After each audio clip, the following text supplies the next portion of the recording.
Hello and welcome everyone to the APEX Scotland Annual Lecture for 2020, being delivered to you for the first time ever in an online format. My name is Gordon Sampson and I am the current Chair of the Board of Trustees of APEX Scotland. These are unusual circumstances for us in what has been an unusual and extremely challenging year so far due to the impact of the COVID-19 pandemic, which, amongst other things, has necessitated our move to an online delivery of the lecture. Normally at this point I'd be telling you about housekeeping arrangements at the venue, with the promise of a delicate buffet and a glass of wine at the end. Instead, you can sit with your feet up, wherever you may be, and you will have the power to mute, pause and fast forward me until the main act arrives. But please don't. I have some important information for you. Not purely coincidental, but APEX Scotland's annual report has been launched today and I would highly recommend that you have a read. It can be accessed via our website apexscotland.org.uk and is entitled Being Part of the Story. It gives a flavour of what APEX is all about, why we exist and what we are continuing to do, even through a pandemic. Now, as you all well know, COVID-19 has impacted across every aspect of public and private life, and APEX Scotland, along with all of our criminal justice partners, has been no exception. We have had to amend, adapt, and in some instances, perhaps, change forever the way in which APEX operate as we strive to provide a variety of community-based services to reduce offending by individuals who often have multiple barriers to sustaining a positive lifestyle and employment, even in the best of times. In over 30 years of APEX successfully delivering our services, seeking justifiable and proven alternatives to, on occasions, simplistic punitive measures, providing learning outcomes and opportunities for change, the social and economic challenges have never been greater. However, through adversity comes opportunity. It can provide a fresh eye to look at existing challenges, and dare I say, current circumstances could act as a catalyst and accelerator for change that we may have been talking about for many years within the Scottish criminal justice sector. We all seek a fairer and more productive society, and at times like these, we need vision and innovation with influential thinkers being bold and progressive to plot our way ahead. For those of you who have attended previous APEX lectures, you will know that it has attracted an extremely high calibre of speaker, and I am very pleased and excited this evening to welcome Dr. Hannah Graham as our guest speaker to continue and enhance this tradition. Having previously worked as an academic within criminology and sociology in Australia, Dr. Graham is currently a senior lecturer in criminology and the research leader of the Scottish Centre for Crime and Justice Research. As well as being a notable author and policy advisor, she is a member of the Scottish Sentencing Council and the National Council of the Scottish Association for the Study of Offending. Importantly, Dr. Graham is recognised for her free thinking and being visionary in the justice arena, the very traits that we require moving forward, especially in a post-COVID society in Scotland. Her lecture tonight is entitled Courage of Convictions, Progressive Visions and Allies in Uncertain Times, which sounds to me as being right in the money in the current climate. Now, before I hand over to Hannah, can I ask you all to stay online immediately after the lecture to take part in the online question and answer session, which will be facilitated by APEX Scotland Chief Executive Alan Staff. Questions can be posed by anyone by emailing direct to lecture@apexscotland.org.uk, and this address should appear on your screen throughout the lecture so you can remember it. Technology permitting, we would also hope to have a few live questions from the floor via Zoom. In every instance, could I ask you to ensure that you identify yourself just in case we need to get back to you with any further information after the lecture. Similarly, if you're tweeting about today's lecture and what you are hearing, please use the hashtag APEXLecture tag. And you can follow APEX on Twitter at the address @APEXScotland. Now, Without any further ado, it gives me great pleasure to welcome Dr. Hannah Graham to deliver the APEX lecture for 2020.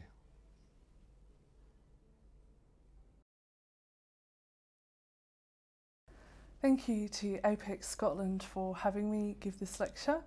It's a real honour, and particularly with the calibre and the distinguished company of those of you who are listening and those of you who have given the annual lecture before. It's a privilege to be giving it. Sadly, this year I won't get to enjoy your company over drinks in the Signet Library afterwards. And in the process of writing the lecture, I've been on something of an unofficial listening tour with encouraging and challenging and wise colleagues and friends as sounding boards. So thank you, you know who you are. I take responsibility for what I say and any errors of my own. I want to speak of moral courage and professional and political bravery and the types of strategies in and outside of Scottish justice that might require them. These strategies are informed by evidence and experience, and this lecture comes with a hefty bibliography. Yet much of what I want to say is not typically academic, and some of you will be very relieved to hear that. I want to speak of the distinctive moment that we are in. People in Scottish justice have had their mettle tested. Justice work is hard at the best of times, and much applause has been given to key workers, and rightly so. But I want to pay tribute to the workers who have survived the rapid shift to working from home and online, without childcare, going beyond the call of duty, working long hours and sometimes late into the night. Well done. Emerging from the exceptional circumstances and adversity of the COVID-19 crisis offers opportunities for doing justice differently. This is not about naive positivity or decorating the criminal justice system in silver linings. If I bring challenges and tell truths in this lecture, it's from a place of collegiate respect, seeing others as up for it, able to be challenged, open to tough questions, and open to seeing the way forward and being brave if they or we so choose. Being a critical friend matters in the sense of both of those words. This moment has a political and policy context I want to foreground these discussions in. The National Policy Framework, the Justice Vision and Priorities 2017 to 2020, presumably ended in recent weeks, and to the best of my knowledge, and having asked but as yet to no reply, we wait for confirmation as to what will happen. What will the vision for Scottish justice be? September is not only the month of the APEX annual lecture, but also the Scottish Government Programme for Government. I believe it's being released at the time shortly before you're watching this. It always has a section on justice. Commitments made last September have proven almost prophetic in speaking to pressured issues faced now, some of which I'll pick up on in this lecture. The Scottish Government Programme for Government last year said, "We will also work with justice agencies, local government, the third sector and others to consider the whole system changes needed to address Scotland's internationally high rate of imprisonment. This work will be informed by public health responses to issues such as the misuse of drugs and the impact of adversity, trauma and multiple disadvantage. It will set out a long-term vision for our justice system and how we respond to the changing nature of offending in ways that are proportionate, just, effective and promote rehabilitation, as well as keeping our communities safe and responding to the needs of victims. How these things have come to the fore in the time since. Coronavirus laws and emergency powers are still in use, and with the Scottish Parliament election on the near horizon, it is also manifesto writing season. Some of the strategies I speak of here in this lecture may not be palatable for those exercises. Oh well, I contend for what's possible. So I want to speak of courage of convictions. Moral courage combines hearts and minds and backbones.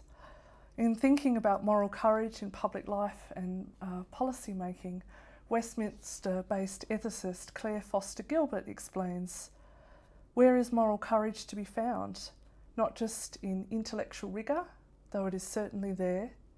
Neither is it only in deep convictions, nor simply in passionate action.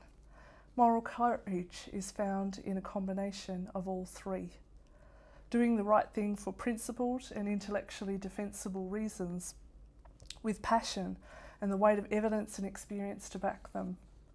So what does courage of convictions look like? How can people with power show more of it? And what does personal, professional and political bravery look like? Some of the more profound examples of courage of convictions that come to mind are not my stories to tell. People who have put their reputation and jobs on the line, and in some extreme cases, their lives on the line. Many of you listening will have stories of your own based on your own personal or practice wisdom. It takes courage to desist and change your own life, and people who have left crime behind are people that we have much to learn from. It feels incumbent upon me to give a few examples worth saluting, giving credit where credit is due. Some of these are high profile and they're worth acknowledging before I go on to raise some challenges.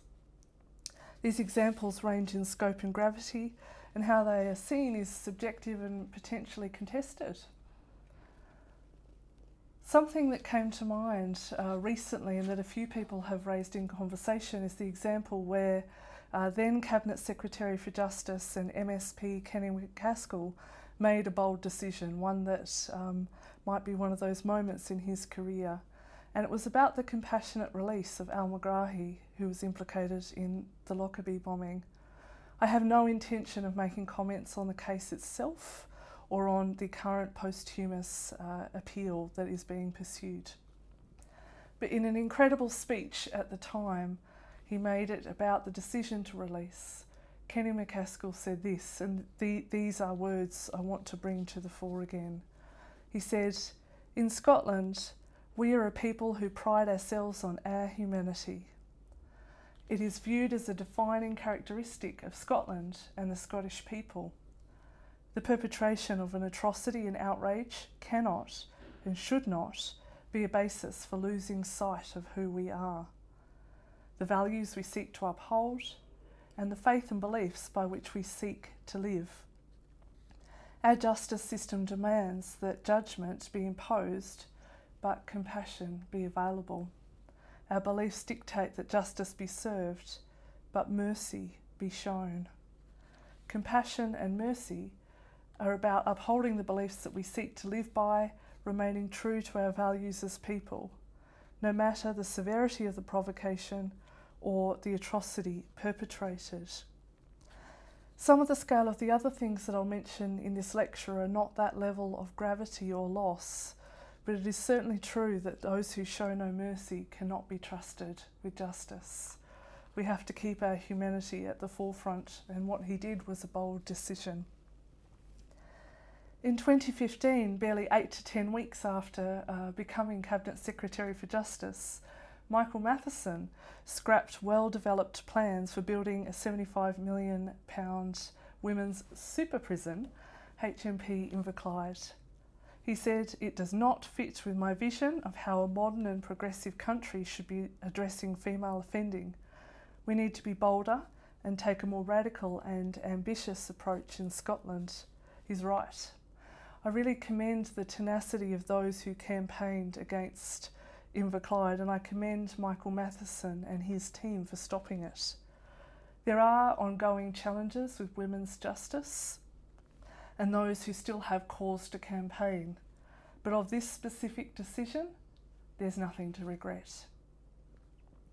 In 2019, the Scottish Government indicated that Scotland's 2 private prisons will return to public ownership, with a staggering total contract cost to the public purse of $1.4 billion. Alongside ethical arguments, my own view is that the end of this era cannot come soon enough. People like John Finney, the Greens Justice spokesperson and MSP, has been magnificent and principled in his opposition to profiting from punishment.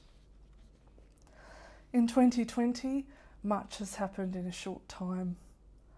One of the most potent impacts in the area of criminal justice, and more specifically punishment, has been from the pandemic itself and drastic reductions in court business. In the 12 weeks from the 13th of March to the 5th of June 2020, the Scottish prison population decreased by approximately 15%, from 8,094 to 6,888 people. Also, we reached a point where single cell occupancy got up to about 85%.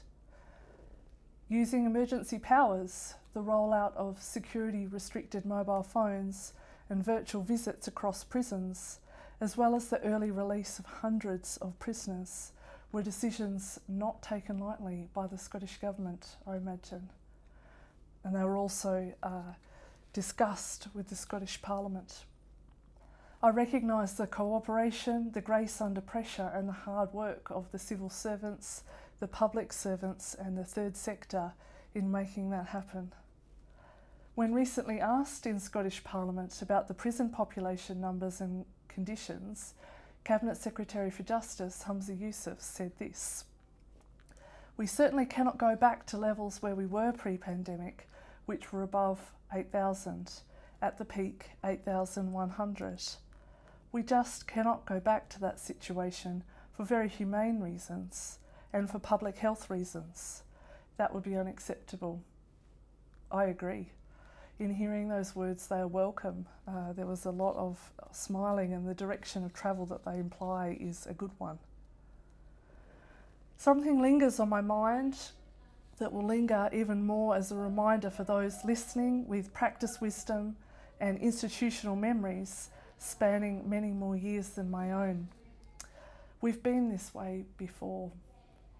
Scottish Justice has had progressive visions and bold strategies recommended before, particularly in the form of the Scottish Prisons Commission and the McLeish Report, Scotland's Choice, in 2008. It was fair and clear-sighted in its assessment, rigorous and persuasive in its recommendations. I have no interest in implying fault or judgment in retrospect for the parts that weren't implemented. What does feel worthwhile is taking the second chance that this crisis affords us to reflect and reckon with it. What has held us back from making bigger changes and deeper shifts? And how do we move on? If we don't want the prison population to go back to levels above a set number for very good reasons, and that is largely the consensus, then what were the influence and the reasons we didn't stop that last time? It hasn't been because people across Scottish Justice don't care or don't work hard enough. That's certainly not the case. So I want to turn to strategies and examples. In this section, I'm about to get a bit technical and applied, but bear with me. The examples are selective and not an exhaustive list, and there's ample evidence underpinning them, even if this has to be something of a whistle-stop tour for the sake of time. What I'm about to say is also prefaced with an emphasis on doing the fundamental basics of justice well, like ensuring procedural fairness and looking after legal aid as a matter of access to justice, not neglecting them or taking them for granted. So in terms of strategies, what do I mean? Some strategies are along the lines of decriminalisation and diversion. In responding to low-level crimes and antisocial behaviour, better answers are usually found before and beyond criminal justice. Decriminalisation is not necessarily the same as legalisation, but it's a way of finding options and responses that don't involve a criminal record or punishment. I'll say more of this regarding drugs in a moment, though I realise that there are constitutional debates with the UK government about drug law reform. With the minimum age of criminal responsibility, Scotland recently started heading in the right direction, but in my view, didn't go far enough. And that was not for lack of evidence or impassioned arguments. Politicians of intellect and integrity from different parties were involved in that recent debate about children's human rights and the impact of criminalisation. And to them I say, this is not the end. Don't stop midstream. If we've done it once, we can do it again. Raise the age. Diversion from prosecution and diversion from prison are both relevant here too. It's really good to see the work that's been done on diversion from prosecution and restorative justice, but there's much more work and collaboration required for that to be more mainstream and more widespread. Also, more progress might be better made with resourced uses of structured deferred sentences in courts and community justice, allowing issues and circumstances to be addressed with the likelihood of an admonishment rather than a community sentence or a short prison sentence. And I've seen structured deferred sentences used quite well, where there's strong collaboration between sectors such as health, housing, family and relationships, employment, money advice, and so on. I also want to point to imaginative and creative examples of diversion. In New York, Project Reset is an initiative that diverts people arrested for low-level, non-violent offences, offering them an alternative to prosecution. So it means that they don't have to appear in court, and it's a way out of having a criminal record. Instead, they are offered a free art class and activities informed by restorative justice. When the Brooklyn Museum was added to Project Reset, a critic complained, and forgive me for the play on words, they've got soft on crime down to a fine art. All participants are offered voluntary referrals to community-based support services as a part of the project. Some who complete it have gone on to become peer mentors. An evaluation indicates that the outcomes are very positive, with a greatly reduced likelihood of a new crime in 1 year. And overall, in that area in New York, prosecutions for low-level offences have halved by over 40,000. In terms of sentencing and prosecution reform, systems of sentencing and punishment are predicated on the notion that choices have consequences. Yet that notion is more often applied to individuals caught up in those systems than it is those who decide or run them. Now is the time to collaboratively and collectively reconsider choices, consequences and futures. I'll give you an example. Official statistics show that in the 8 years prior to the pandemic, between 2011 and 2019, nearly 15,000 short prison sentences were imposed for the main crime of shoplifting. 15,000. Research by feminist criminologists Gil McIver and Michelle Berman, Margaret Malloch and others show this is a recognised driver of women's criminalisation and imprisonment. Systems and decisions in a capitalist society that put stolen, inanimate objects and businesses before subsequently incarcerated people is a choice, and arguably a disproportionate and a costly one. My colleague Cyrus Tata has offered interesting insights regarding the possibility of non-imprisonable offences. So some things that no matter how many times it happens, they cannot or should not be sent to prison for that thing alone. Let's have that debate in earnest. In terms of decarceration strategies, there's much that could be said of making better use of temporary release, early release and reintegration. In writing a book on innovative justice with my colleague Rob White, of the many pioneering examples from the world, and there were many, they were creative, local projects through to things like the Prisoners' Tour de France. A common theme was risk management, not risk aversion. Radical ideas that didn't happen in the absence of risk or fear, it's just that they weren't stopped by them. In decarceration, use technology well. Be willing to have the conversation about who should have the power over technology and how digital justice should and shouldn't be used and by whom, including electronic monitoring tagging. Lessons from international evidence and experience show how prison admissions can decrease by reforming breach rules and improving community-based responses to non-compliance. Curb opportunities for risk-averse reactions by authorities of people being resentenced or recalled to custody for minor technical violations. Resist increasing requirements and conditionality on orders and licences where it's not stringently necessary. Except in the most serious of cases, deal with the issues in communities. Thorough scrutiny of available evidence shows that decarceration and early release does not increase crime. In terms of activism and social movements as strategies, do not underestimate the influence of collective action.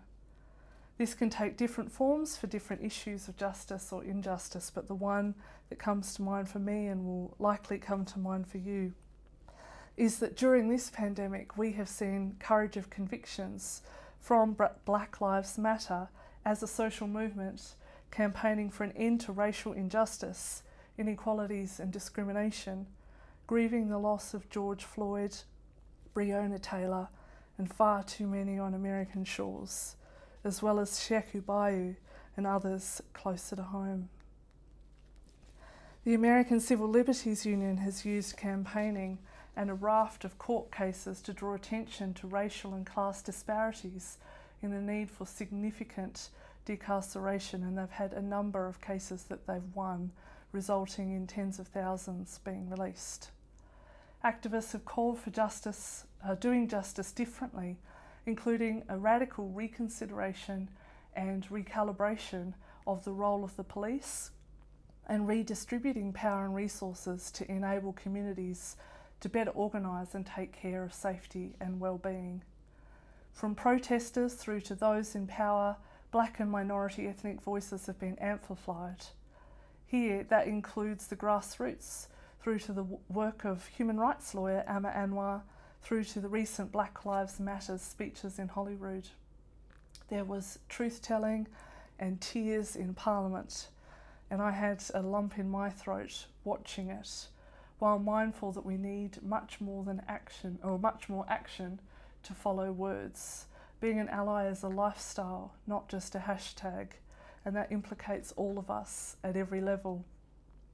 In the US and the UK, in the season that we find ourselves in, a horizon on fire will yield to darkness or light, and the direction of travel on pressing and interconnected issues and the direction of travel for the future is not a given. Change may not necessarily be progressive. We need to hold our nerve. What other areas and issues of justice might we see activism and social movements rise to the fore? And I want to move more into social justice, solidarity and belonging, as well as issues of health and welfare.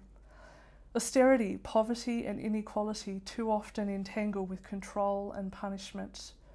The evidence and arguments here are well rehearsed.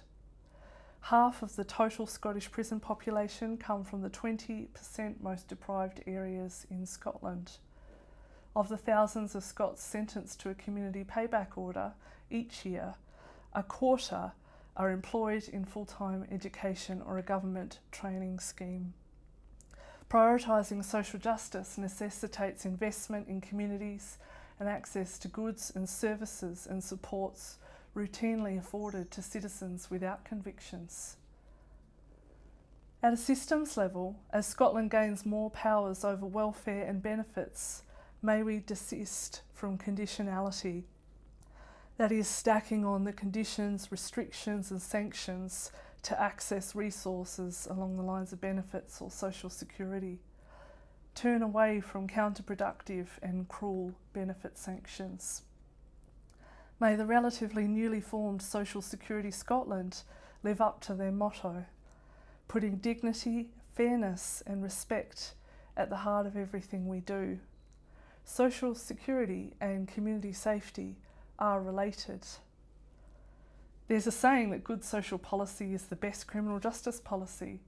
This is certainly not the only factor, but it is a relevant one. At the level of local communities and places to belong, There are many promising ideas and examples to learn from, too many to list.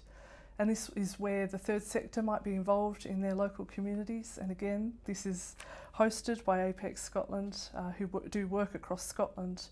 And there are others that are focused on justice in all its social forms, and communities that may not be overtly preoccupied with criminal justice, but will yield good outcomes for those involved. So Galgale, or Vox Liminis and Arts and Justice community in Glasgow, Aid and Abet, based in Edinburgh. Progress is being made with community wealth building, mutual aid and co-producing justice initiatives in North Ayrshire. And for more on that point, I'd point you to the excellent work of my colleague Beth Weaver. One of the sacrifices of moral courage and political bravery in Scottish justice relates not only to how power is used, but how it is shared or even given away. Ceding some control and being relational and accountable in uses of power, and that includes progress needing to be made at the level of power and structures in local government and COSLA, as much as it does national agencies, the national government or the national parliament. It's about listening and making spaces, understanding how power is used, as well as including the lived experience of people that have been subject to justice, not only to volunteer time or to get involved, but able to advise, influence and have leading roles in the future and how we see it. I really look forward to a future Apex lecture being given by someone who's been subject to the criminal justice system and who's able to share from their experience as well as their insights more generally.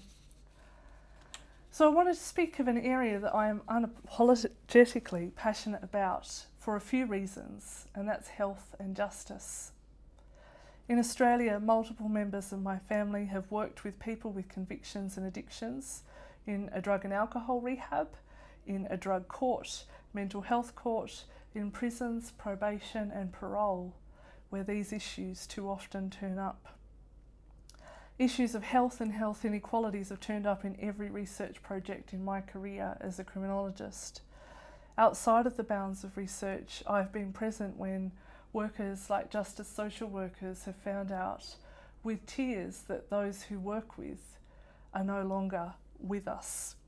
I've had the worrying wait for news of the welfare of people for whom it has taken bravery and compassionate support to survive. I've celebrated and learned from people who have made it through the other side, having personally been a victim of a drug-related crime for which someone was sentenced to prison again. These are not abstract arguments. In Scotland, we stopped being the murder capital of Europe, and that is something which a multitude of people deserve recognition for the work that went into that. But we find ourselves as both a punishment capital in Europe and a drug deaths capital of Europe. Internationally acclaimed for our approach to the former with murder and serious violence, there's social change and much work needed on the latter too, including uncoupling support from punishment. The two cities where the drug deaths are most painfully acute are the two cities getting new prisons built, one of which is very close to where I live. Glasgow has 23,000 known problem drug users and a total of 13 residential drug rehab beds. Yet a new 1,000 bed COVID field hospital, the NHS Louisa Jordan, can be built in a matter of weeks. A new build prisons capacity will near 1,300 when they are complete. Drug rehab beds make up 1% of prison beds in my city. The news that a new drug checking and testing service is imminent is hopeful in the face of acute problems like street benzodiazepines and opiates, as we wait for progress on drug consumption facilities. Across Scotland, the third sector do great work on short contracts and shoestring budgets, while some families and peer communities still struggle to feel fully heard on the urgency of what they see happening now. It's very telling how we respond to different emergencies. No beds and pressures on community treatment in one system that is hard to get in and stay in is a choice. And it's a choice that has consequences in another system that can't say no, a system so very hard to get out of. Improve health for the sake of justice. Early in the coronavirus crisis, former Cabinet Secretary for Justice, now MP Kenny McCaskill, called for empathy and bold action in support of those in Scottish prisons and those living with addictions and at risk of drug deaths. He said, "If we don't do something soon, we ain't seen nothing yet. If we want Train Spotting to remain a movie and not return to being a reality, we need to be bold." It brought to mind the work of morally courageous and legendary professionals like Professor Roy Robertson, a harm reduction expert and a GP in Edinburgh's Muirhouse for longer than I've been alive, compassionately bearing witness and treating the train spotting generation from the outset. Yet compelling stories like those of rapper and writer Darren McGarvey's Poverty Safari and Graham Armstrong's The Young Team, through to stories that we hear in our own lives and our own networks, they speak to how we don't need to look back a generation. There are raw realities and answers needing found in communities now. Facing COVID and Brexit, where deep recession and mass unemployment are set to meet mass incarceration and mass supervision, there are young teams who could do with allies and action now. How can Scotland truly be a well-being economy, one that's fair, safe, just and humane, if it is a high punishment society? To riff on the iconic words by Irvine Welsh, immortalised by Ewan McGregor, what could Scotland look like if we emphatically said of systems, leaders, budgets and economies, choose lives? A lesson from COVID, from justice and health systems around the world, is the need to continue to improve our understanding of pain and harm and seek to prevent and reduce it. I'll give an example of what I mean by this in a moment. When I worked as a criminologist in Australia, there were 4 co-located prisons that I used to visit fairly often. On office doors and staff corridors were copies of an anonymous handmade poster, and there were a series of these, but an anonymous handmade poster by prison staff for prison staff, in the style of a proverb or a mock inspirational quote. And it said, "If you can't be a good example, be a horrible warning." If you can't be a good example, be a horrible warning, a sign of practitioner humour and irony. And yet it's also a sobering recognition of being capable of both good examples and horrible warnings.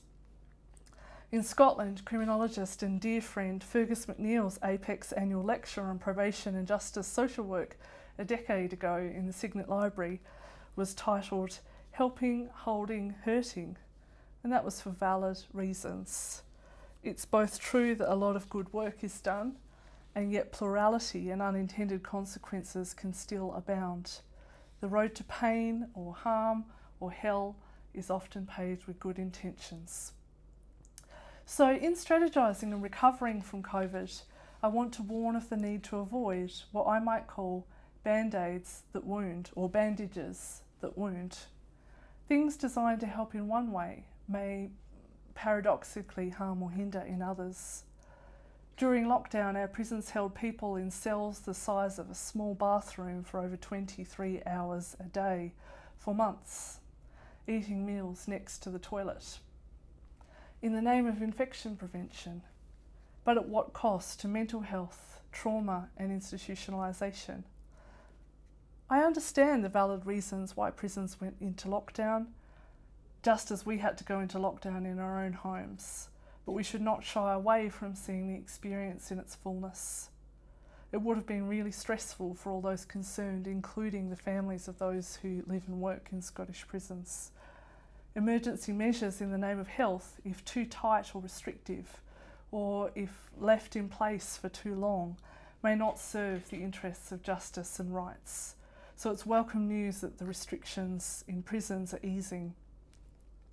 Listening to critical friends and to people directly affected by decision making is profoundly important.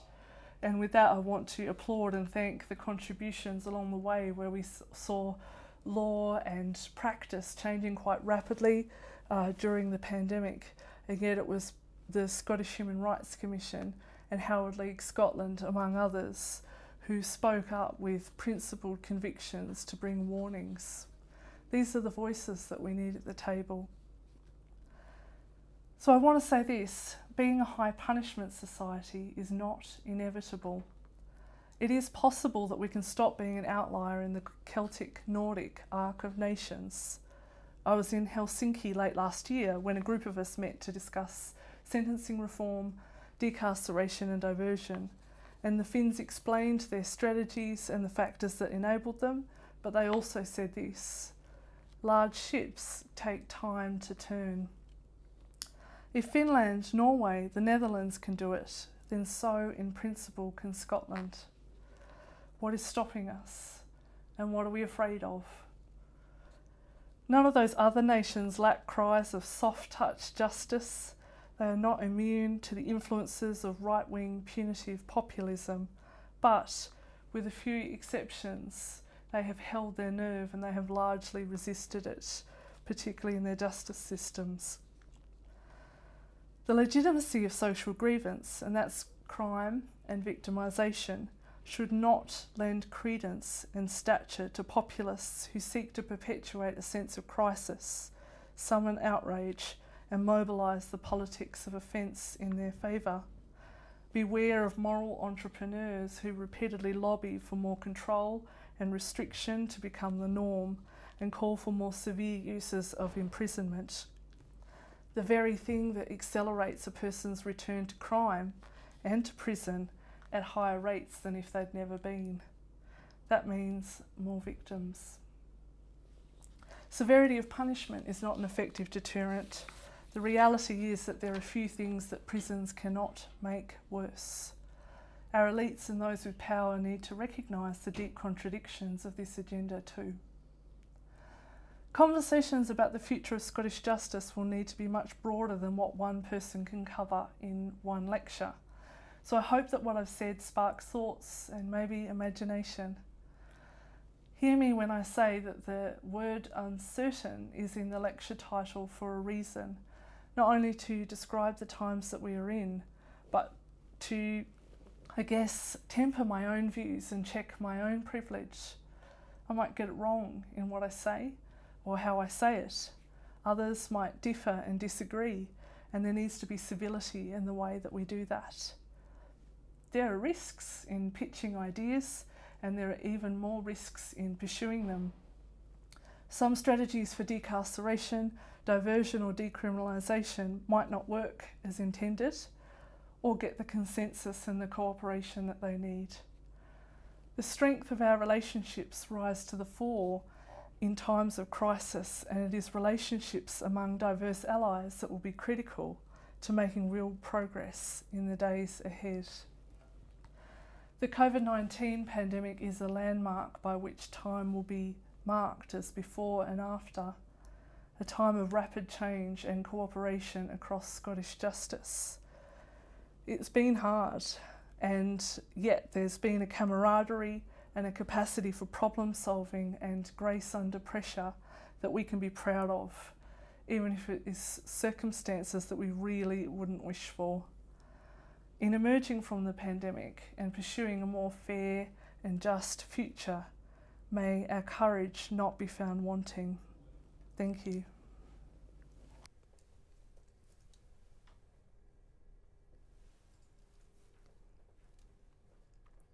Hannah, thank you for that. I know you'll have stimulated lots of thought.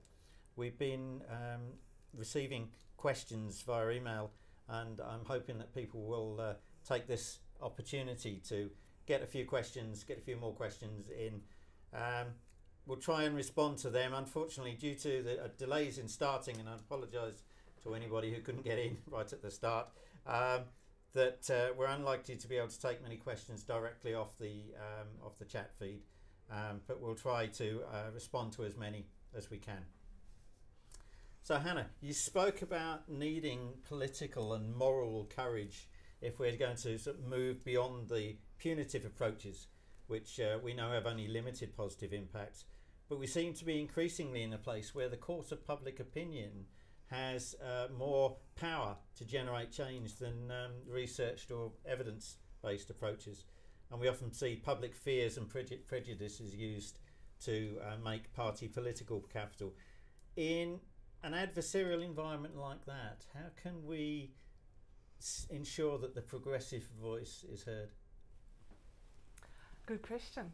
I think that progressive voices are out there in Scotland and are contributed in different forums, from the Parliament through to radio and newspaper, and I could name a number of people and organisations that do that.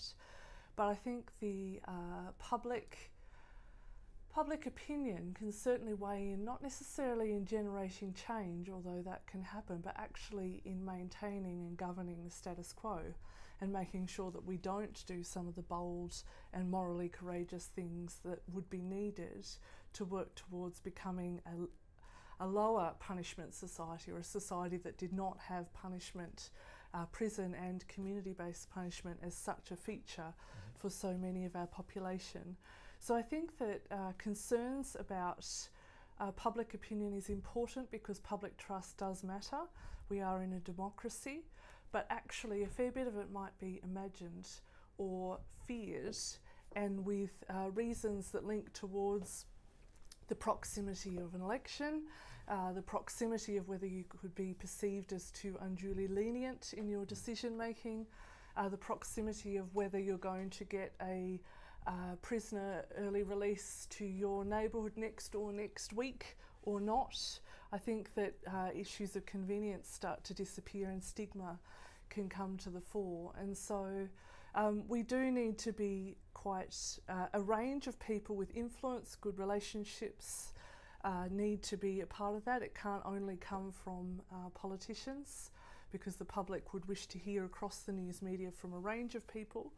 But yeah, there's a real need, and something that we found from research that the Scottish Sentencing Council commissioned around public opinions and what people think of sentencing and by implication punishment, is that if you give them very broad line, very simple information, they might hold views that are entirely expected and perhaps quite negative. If people have access to good information about facts, about context, about decision makers and processes, they're not necessarily as punitive as you might think. So I'd wish to nuance the idea that everyone is, a public gallery that's sort of baying for the death penalty. There are that crowd, but also we have human rights obligations that transcend what they think. And so it's a balance, but I think justice comms, including social justice and stigma reduction, is something that's coming to the fore not only in criminal justice, but we've also seen some work released yesterday or today around things like Drugs Death Task Force or mental health stigma reduction and awareness raising. We've got quite a few issues that are often coexisting in people's lives where we can look to be a bit clearer about the realities of the situation without placating the particularly punitive people, because in a democracy they are entitled to their views. It may be associated with particular political views, but at the same time there's a lot of good credible information that can be through news media, through social media, through relationships, that can do awareness raising, that perhaps to start with the myth that everyone is punitive and sees everything in one-dimensional terms, because I don't necessarily accept that that's true. I've got a question here from Jim Watson, and Jim says that in Finland their decarceration was done with reliance on academics and other experts, and they do not really have a tabloid approach to news. They also have a separate sentencing process that is after the court process by a separate sentencing judge, where jail is the last option. So what do you think can be done to reduce the rabid penal populism that seems to be rife in Scotland And do you think the political will is there to do it? It's like asking me to give a report card. That it could get interesting. The point about what happens in Finland is it's a multitude of factors, as Jim has quite aptly summed up. So things around experts being given credence and having a moderate amount of public trust, and being able to get clear facts. Finland also have a very strong societal orientation towards tackling misinformation, disinformation, and things that are perhaps one-dimensional caricatures of quite complex social and political problems. They've also got considerably more equality, or they've got less distance between different groups in society, though that may change over time. They've got quite a lot of civic activism and solidarity, and they have quite cooperative and durable institutional structures in how some of their justice structures are run. And so up until last year or the year before, they had a party of government that might not be associated necessarily with particularly progressive views, and yet you find that there's actually quite a lot of tolerance. There's not as pervasive issues around stigma. They've made some excellent inroads in terms of homelessness, one of the only European countries to make such major drastic changes around homelessness. They've been pioneering on things around universal basic income. So I would see it as a collective of influences, one of which is credible voices that speak truths to power and don't give much room for punitive perspectives, although they have seen some law changes that have been perhaps less helpful around payment or non-payment of fines. But also their prison sentences are much, much shorter. It's just normal. So we can put the attention on ministers a lot, we can put the attention on parliaments, but I'd also include judicial decision making in their culture of how they approach sentencing and punishment. And in COVID, Finland, I can clarify the details later if people would like it, but their response to COVID was often different to others, or perhaps went further than others. And so they decided that people serving short prison sentences, or people sentenced to short prison sentences under a certain threshold, which is quite a significant proportion of people, so under a certain time threshold, they said you don't need to go to prison while the pandemic is on if you are safe enough, except in very few cases, and then they might not have got such a short prison sentence. They had the backbone to allow people to spend time in the community during the pandemic in the name of public health and infection prevention, and not wanting the churn of prison admissions. But also they don't necessarily, I don't want to put people on a pedestal or suggest that there are panaceas. The Finns are very realistic, but they perhaps have more of a capacity for holding their nerve. And when I was there, one of their most senior people got up and said, I'd love to have a conversation. How do we deal with failure? How much tolerance do we have towards one or two statistically rare but perhaps high profile cases that fail, and there is harm and there is loss, and they wouldn't back away from the sadness of what can happen when people fail quite spectacularly. But they also said we can't expect failure of everyone else. We shouldn't live with this spectre or this imagination that they will all fail because they didn't go to prison for their short prison sentence. So there are other nations we can look to where there are some really healthy and in some ways quite brave responses that are integrated with health, welfare, social justice, equality, and not seen as separate from that. And I think that some of the ideas have a resonance here in Scotland. We are not a million miles away where you will get, you know, amazing popularity from saying terrible throwaway lines about justice. I can think of some people that might do that, but by and large that's not necessarily the character of who Scotland is. And yet what is the contradiction in looking benevolent, looking welfare oriented, and yet actually incarcerating and punishing more of our own per head of population? Then I think we've got some contradictions to own politically, socially and culturally, and in the institutions that people get caught up. So I'm up for that conversation. Well, Richard Thompson asks, should the functions of the judiciary be separated? I.e., should judges determine guilt and a sentencing tariff, but criminologists define the actual disposal based on R&R assessments? Oh, Richard. Richard is wonderful. Yeah. I could say many good things about Richard, but I think I should answer his question. And I should say I speak in an individual capacity. I do not speak in this particular event as an official person speaking for the Scottish Sentencing Council, because that is an excellent collective. So there are other countries where there is some separation of the decision making about conviction or about guilt, and then the decision making around sentence implementation. And some of those people may be the judiciary, or yes, indeed, you could have a more an approach where others made those decisions. The model that Richard is referring to is an evidence-based model around assessing risk. It is not without its critiques or limitations in terms of how we understand risks alongside issues of social injustice and social inequality.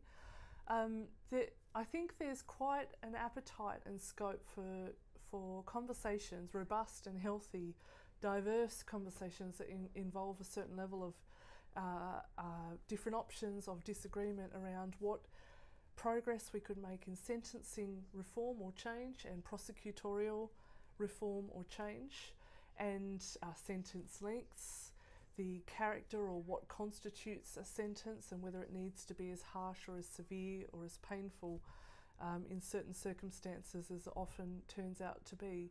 So there's quite a bit of truth-telling in that area that would need to go through particular processes. So there's different bodies and groups that would be involved. I would not necessarily set up criminologists as the only people who can know.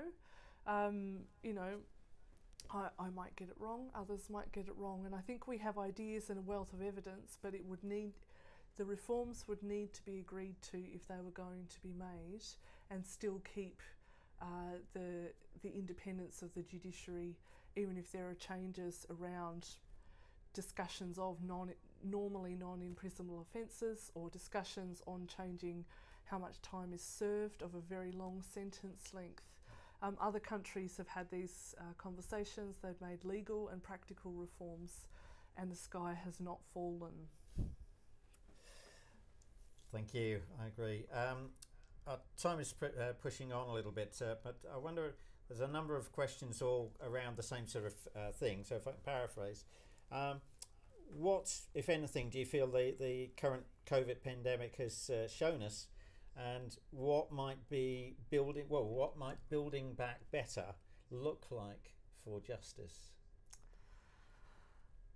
Oh gosh, there are so many answers to that question, many of which will fall to others to decide. I can't say an extensive amount of this, but throughout COVID I've been particularly active in ways that go beyond what I might do as a day job. And I know that many practitioners, policymakers and others have been particularly active. Activists, people who are helpful, critical friends have been particularly active. So if there's something we've learned from COVID, it is the level of tenacity and cooperation, and I wouldn't wish this level of work on anyone again, or the messaging and things late into the night. But I think what that does attest to is some really healthy and durable relationships where people from very different walks of life, very different job roles, can work together and communicate, where you're not going to get rejected if you disagree, or if you challenge, or if you're briefing journalists, or so I think we've seen a real health of relationships come out in COVID. The early release process is something that is a testament. Those who are involved might not be able to speak to the fullness of it, but a lot happened there that made a lot happen in a short amount of time, between third sector, who were champions, public sector and civil servants, because that needed to be done in law. So COVID has been a time of adversity and stress and suffering and loss, and I don't wish to gloss over that. I think it has brought out the best in some people that did not want to see serious situations emerge, and it has brought out some avid critical friends where they've been worried that serious situations were emerging, for example, in prisons, or what are we doing with people on community orders. In terms of what we would wish to do for the future, I think we want to keep the character and the values of practice cultures and political cultures where we have some enduring values, for example in justice social work or in the third sector, that I would not throw the baby out with the bathwater and say we need all new brand new shiny visions. Actually, there's a lot of practice wisdom and people for whom this is not their first rodeo, and we're going to need that practice wisdom and that institutional memory to move on. What I would say is we really, really need to see some backbone shown, and I am I am willing, I have some idea and I have past examples of what it is to propose something and then to work as a part of it and then to lose sleep as to whether it's going to massively be a challenge. But I think we're going to need some decision making and some action that can be implemented in law and practice that will move us beyond, because otherwise our prison populations, our people on community orders, their families, the workforces are going to be affected, and it may come to a point, and I don't want to be a prophet of doom, we may see numbers, conditions and circumstances worse than before the COVID pandemic if we don't have that cooperation and that boldness. So anything as simple as, for goodness sake, use HDC through to bigger visions and strategies of innovation, working with people across the sector. The Criminal Justice Board, we've seen the program for government released today.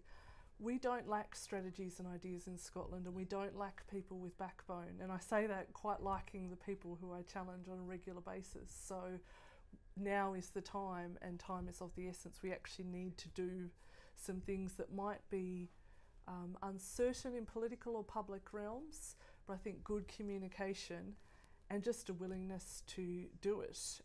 We've got the consensus in the Scottish Parliament of some reasonable people who will consider different strategies. So let's have a place at the table of quite diverse voices, including people with lived experience, and not only CEOs, no disrespect to CEOs, but not only the same people with power. Let's listen to some different experiences, and the best CEOs do that on a regular basis, as do certain politicians. So let's bring different voices to the table, but we need some action, or we're going to have some fairly sensitive and difficult scenarios to navigate in punishment as issues of austerity, poverty and inequality might rise to the fore. So let's tackle that head on. Thank you for that. Yes. Well, in summary then, in my 10 years or so of CAO of APEX Scotland, I've been privileged to hear many powerful, informed and timely lectures, but I have to say I've rarely heard the subject of criminal justice and justice policy addressed in quite such a humane manner. The sense of hope was right the way through everything that you're saying. It wasn't about oh, these are our problems, isn't it awful? There was a sense of we could do something about this with the right things in the right places. We've all experienced endless projects, models, strategies, solutions to crime and offending behaviour over the years, yet we never seem to be able to maybe describe what it is we actually want to get to. If I'm doing a jigsaw puzzle, it helps me to know what the picture I'm trying to create looks like. And it seems to me that very first step, agreeing what it is we're wanting to achieve, is very often absent in the planning. You've mentioned progressive states which have succeeded in modernising and improving their justice systems, and they've done so from an initial decision as to what that end result should look like, rather than just readjusting existing models and hoping that something different will happen. Without a definition of what a healthy person is, I'm not sure we can actually move beyond band-aids, and without an agreement on what we want to stop, I'm not sure how prevention of offending can ever be more than finding new ways of punishment. Hannah, I want to thank you for your thoughtful contribution to the justice world tonight, for your message that there really is a way forward and an approach which could help us to achieve a Scottish justice system which we can all be proud of and which helps our communities to find their own strength and pride. That's a vision which is what Apex is all about. We're fully committed to, and you can find some of that vision and commitment if you check out the Apex 2020 report, which is now online. So just in closing, can I remind everybody that a full recording of the lecture and question time are going to be available on the Apex website for future reference. Can I also offer my traditional thanks to Lynn Hannah for her impeccable organisation of the lecture, and to Blue Lizard and Steve for their technical assistance. Thank you also for your interest and participation. Enjoy the rest of your evening, and I hope we can look forward to inviting you to a rather more traditional format of lecture next year. Thank you.